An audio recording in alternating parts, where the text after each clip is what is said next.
Hyderabad ఎల్బీనగర్లో drugs సరఫరా చేస్తున్న ఇద్దరిని ఎల్బీనగర్ ఎస్ఓటీ బృందం నాగోల్ పోలీసులు అరెస్టు చేశారు. మెహదీపట్నానికి చెందిన జునైద్ రజా సిద్దికి, బండగూడకు చెందిన సునీల్ డ్రగ్స్ విక్రయిస్తున్నట్లు ఎల్బీనగర్ జోన్ డీసీపీ అనురాధ తెలిపారు. హిమాచల్ ప్రదేశ్కు చెందిన ఎండీ అన్సార్ రాజు నుంచి డ్రగ్స్ కొనుగోలు చేస్తున్నారని వివరించారు. నిందితుల నుంచి 2 ద్విచక్ర వాహనాలు, 25.65 గ్రాముల ఎండీఎంఏ డ్రగ్స్ ను స్వాధీనం చేసుకున్నారు. జోన్ లిమిట్స్ లో నాగోల్ పిఎస్ లో ఒక ఎన్డీపీఎస్ కేసు రిజిస్టర్ చేయడం జరిగింది.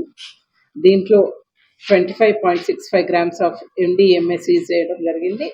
అండ్ ఇద్దరు అక్యూజ్ ని ఇప్పుడు రిమాండ్ చేయడం జరుగుతుంది. వెహికల్ చెకింగ్ చేస్తున్న టైంలో బైక్స్ చెక్ చేసినప్పుడు బైక్ లో మనకి ఎండీఎంఏ సీజ్ చేసినాము.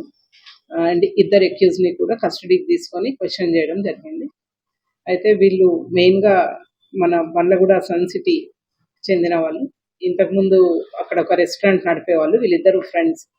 వీళ్ళకి మొహమ్మద్ అన్సారీ అనే అతను హిమాచల్ ప్రదేశ్ నుంచి ఎండిఎంఏ తెచ్చి వీళ్ళకి ప్రొవైడ్ చేస్తే వీళ్ళు ఇక్కడ డ్రగ్ పెడ్లింగ్ చేస్తున్నట్టుగా ఇన్ఫర్మేషన్ వచ్చింది.